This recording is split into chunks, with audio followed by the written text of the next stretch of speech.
Semi-final గా భావిస్తున్న 5 రాష్ట్రాల అసెంబ్లీ ఎన్నికలను బీజేపీ, కాంగ్రెస్ ప్రతిష్టాత్మకంగా తీసుకున్నాయి. అయితే రాజస్థాన్, మధ్యప్రదేశ్, ఛత్తీస్గఢ్ లో 2 జాతీయ పార్టీల మధ్య హోరాహోరీ పోరు సాగనుంది. ఈ 3 రాష్ట్రాల్లో విజయం సాధించేందుకు సర్వశక్తులు ఒడ్డుతున్నాయి. ఓటర్లు ఎవరి వైపు మొగ్గు చూపుతారనేది సస్పెన్స్. అయితే ఈ ఎన్నికల్లో బీజేపీ సీఎం అభ్యర్థులను ప్రకటించకుండానే ప్రచారం నిర్వహిస్తోంది. 2 దశాబ్దాల తర్వాత సీఎం ముఖం లేకుండా బీజేపీ ఈ రాష్ట్రాల్లో ఎన్నికల్లో పోటీ చేయడం ఇదే తొలిసారి. మధ్యప్రదేశ్ లో బీజేపీ, కాంగ్రెస్ మధ్య నెక్ టు నెక్ పోటీ ఉంటుందని అంచనా వేస్తున్నారు ఎక్స్పర్ట్స్. ఈసారి ఎన్నికల్లో భారీ మెజారిటీపై కన్నేసింది కాంగ్రెస్. ప్రస్తుత పరిస్థితులను బట్టి చూస్తే బీజేపీ నుంచి అధికారాన్ని చేజిక్కించుకోవడం కాంగ్రెస్ పార్టీకి అంత ఈజీ కాదనిపిస్తోంది. 20 ఏళ్లుగా అధికారంలో ఉన్న బీజేపీ పట్ల ప్రజల్లో ప్రభుత్వ వ్యతిరేకత ఉండడం కామన్. దీన్ని క్యాష్ చేసుకుని లబ్ధి పొందాలని భావిస్తున్నారు కమల్నాథ్. ఓబీసీలకు రిజర్వేషన్లలో కోటా పెంచుతామని వాగ్దానం చేయడం ద్వారా వారిని తన వైపుకు తిప్పుకునే ప్రయత్నం చేస్తోంది. గిరిజనులు, దళితులలో అధికులు కాంగ్రెస్ వైపు ఉండడం హస్తం పార్టీకి ఉత్సాహాన్నిస్తోంది. 2018 నవంబర్లో జరిగిన మధ్యప్రదేశ్ అసెంబ్లీ ఎన్నికల్లో కాంగ్రెస్ పార్టీకి 114 సీట్లు రాగా బీజేపీ 109 సీట్లను దక్కించుకుంది. బీజేపీకి 41.02% ఓట్లు పోలవగా కాంగ్రెస్ కి 40.89% ఓట్లు లభించాయి. బీఎస్పీకి 2 సీట్లు లభించాయి. సమాజ్వాదీ పార్టీ కూడా 1 సీటు గెలుచుకుంది. ఇండిపెండెంట్లు 4 చోట్ల గెలుపొందారు. ప్రభుత్వ ఏర్పాటుకు 116 సీట్లు అవసరమయ్యాయి. బీఎస్పీ, ఎస్పీ, 4 ఇండిపెండెంట్ల సాయంతో కాంగ్రెస్ పార్టీ ప్రభుత్వాన్ని ఏర్పాటు చేసింది.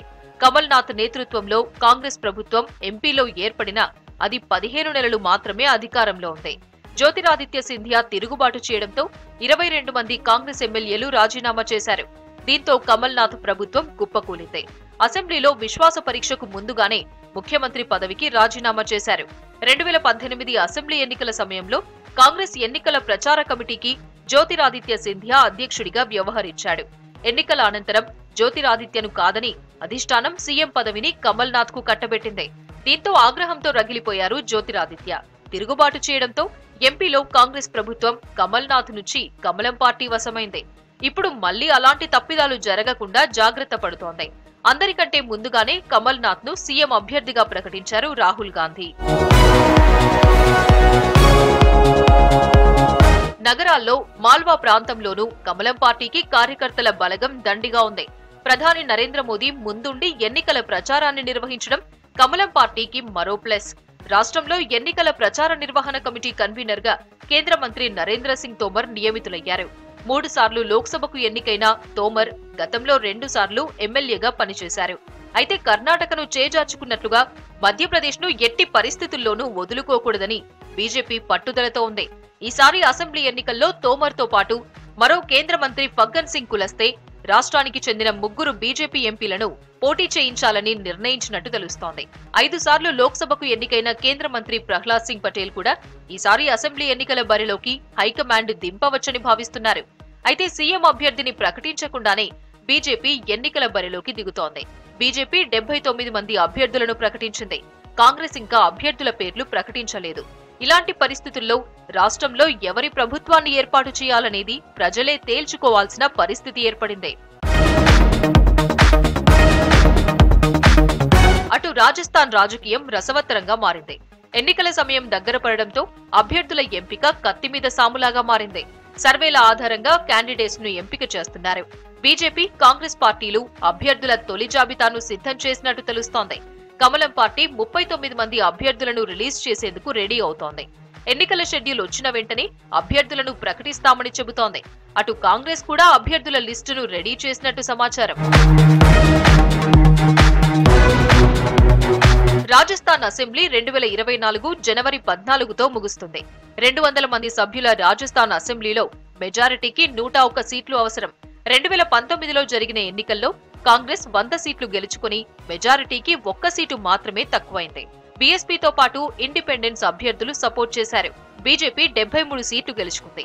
ఈసారి ఎన్నికల్లో ఏ పార్టీ మెజారిటీ సీట్లు గెలుచుకుంటుందనే విషయంపై త్వరలో తేలనుంది. రాష్ట్ర బీజేపీలో నాయకుల మధ్య అంతర్గత పోరు నడుస్తున్నట్టు తెలుస్తోంది. మాజీ సీఎం వసుంధరా రాజే సీనియర్ నాయకుల మధ్య కుమ్ములాటలు జరుగుతున్నట్టు సమాచారం. సీఎం అభ్యర్థిగా తమను ప్రకటించాలని సీనియర్ నాయకులు అధిష్టానాన్ని అభ్యర్థిస్తున్నారు. మళ్లీ రాజేకే పట్టం కట్టవద్దని డిమాండ్ చేస్తున్నారు. ఈ క్రమంలో కేంద్ర మంత్రి అమిత్ షాతో సహా బీజేపీ చీఫ్ నడ్డా రాష్ట్ర నాయకులతో సంప్రదింపులు జరుపుతున్నారు. బైరాన్ సింగ్ షెకావత్ ఉపరాష్ట్రపతి అయిన తర్వాత రాజస్థాన్లో బీజేపీ రాజకీయాలు వసుంధరా రాజే చుట్టూ తిరుగుతున్నాయి. వసుంధర కూడా బీజేపీని అధికారంలోకి తెచ్చి 2 సార్లు ముఖ్యమంత్రి అయ్యారు. 2013లో వసుంధరను అధికారంలోకి తీసుకురావడానికి బీజేపీ తన శక్తినంతా ఉపయోగించింది. 2018లో ఓటమి తర్వాత బీజేపీ జాతీయ ఉపాధ్యక్షురాలిగా వసుంధర నియమితులయ్యారు. అయితే వసుంధరకు ఏ రాష్ట్ర బాధ్యతలు అప్పగించలేదు. రాజస్థాన్ ఎన్నికలకు ముందు వసుంధరకు పెద్ద పదవి వస్తుందని ఆమె మద్దతుదారులు ఆశలు పెట్టుకున్నారు. కానీ అలా జరగలేదు. ఇటీవల రాజస్థాన్లో జరిగిన ర్యాలీలో ప్రధాని నరేంద్ర మోదీ కార్మికులకు కమలాన్ని మాత్రమే గుర్తు పెట్టుకోవాలని సూచించారు. రాజస్థాన్లో నెలకొన్న గందరగోళ పరిస్థితి వసుంధర రాజకీయాలను ఇబ్బందుల్లోకి నెట్టిందని నిపుణులు అంటున్నారు. ఛత్తీస్గఢ్లో అసెంబ్లీ ఎన్నికలకు సన్నాహాలు ముమ్మరంగా సాగుతున్నాయి. రాష్ట్రంలో అధికార కాంగ్రెస్, విపక్ష పార్టీ బీజేపీ మధ్యనే హోరాహోరీ పోటీ జరగనుంది. ఆప్, బీఎస్పీ, జనతా కాంగ్రెస్ పార్టీలు బరిలో నిలిచాయి. రాష్ట్రంలో 90 అసెంబ్లీ స్థానాలకు పోలింగ్ 2 దశల్లో జరిగే అవకాశం ఉంది. 2018 ఎన్నికల్లో కాంగ్రెస్ 68 సీట్లు గెలుచుకుని 15 ఏళ్ల తర్వాత బీజేపీని గద్దెదించింది. కాషాయ పార్టీ 15 సీట్లకే పరిమితమైంది. అజిత్ జోగికి చెందిన జనతా కాంగ్రెస్ ఛత్తీస్గఢ్, బహుజన్ సమాజ్ పార్టీ 7 సీట్లను దక్కించుకున్నాయి.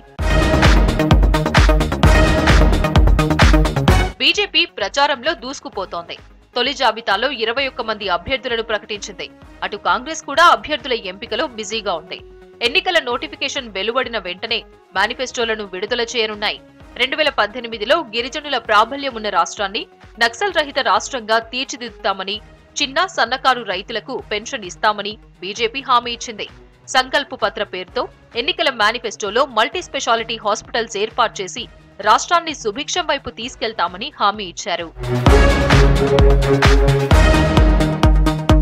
ఛత్తీస్గఢ్ మాజీ సీఎం రమన్ సింగ్ ఎన్నికల ఏడాదిలో చురుకుగా ఉన్నారు. అయితే ఆయన పాత్ర ఏంటనేది ఇంకా స్పష్టత రాలేదు. రమన్ సింగ్ నాయకత్వంలో 2018 ఎన్నికల్లో బీజేపీ ఘోరంగా ఓడిపోయింది. ఆ తర్వాత లోక్సభ ఎన్నికల్లో ఆయన కుమారుడికి టికెట్ ఇవ్వలేదు. రమన్ సింగ్ ప్రస్తుతం బీజేపీ జాతీయ ఉపాధ్యక్షుడిగా ఉన్నారు. కానీ ఆయనకు పెద్దగా పని లేదు. వసుంధరా రాజేలాగా ఆయనకు కూడా ఏ రాష్ట్రానికి ఇన్ఛార్జిగా ఇవ్వలేదు. అయితే ఛత్తీస్గఢ్ అసెంబ్లీ ఎన్నికలు రమన్ సింగ్ కు అత్యంత కీలకమైనవి. ఛత్తీస్గఢ్ లో బీజేపీ హైకమాండ్ మార్పుపై ఇప్పటికే నిర్ణయం తీసుకుందని, అందుకే రమన్ సింగ్ కు బదులుగా ఇతర నేతలను ముందుకు తెస్తున్నారని బీజేపీ వర్గాలు భావిస్తున్నాయి. మరోవైపు కాంగ్రెస్ 2018 ఎన్నికల మేనిఫెస్టోలో వ్యవసాయ రుణాల మాఫీ, స్వామినాథన్ కమిషన్ సిఫార్సుల మేరకు పంటలకు కనీస మద్దతు ధర, మద్యం అమ్మకాలపై నిషేధం వంటి హామీలు ఇచ్చారు. గృహ వినియోగదారులకు విద్యుత్ బిల్లులను సగానికి తగ్గించడం, పట్టణ, గ్రామీణ కుటుంబాలకు వరుసగా ఇల్లు, భూమిని అందజేస్తామని కూడా మేనిఫెస్టోలో హామీ ఇచ్చింది. అయితే వాటిలో ఏ మేరకు అమలు చేశారనేది ప్రజలే నిర్ణయించనున్నారు. లోక్సభ ఎన్నికలకు ముందు జరిగే ఎలక్షన్స్ కావడంతో అందరి ఫోకస్ వీటిపైనే ఉంది. రాజస్థాన్లో 5 ఏళ్లకోసారి ప్రభుత్వాన్ని మార్చడం అక్కడి ఓటర్లకు అలవాటు. సంప్రదాయం కంటిన్యూ అవుతుందా, బ్రేక్ పడుతుందా చూడాలి. మరోవైపు మధ్యప్రదేశ్, ఛత్తీస్గఢ్ రాష్ట్రాల్లో ప్రభుత్వాలకే పట్టం కడతారా లేదా వెయిట్ అండ్ సీ.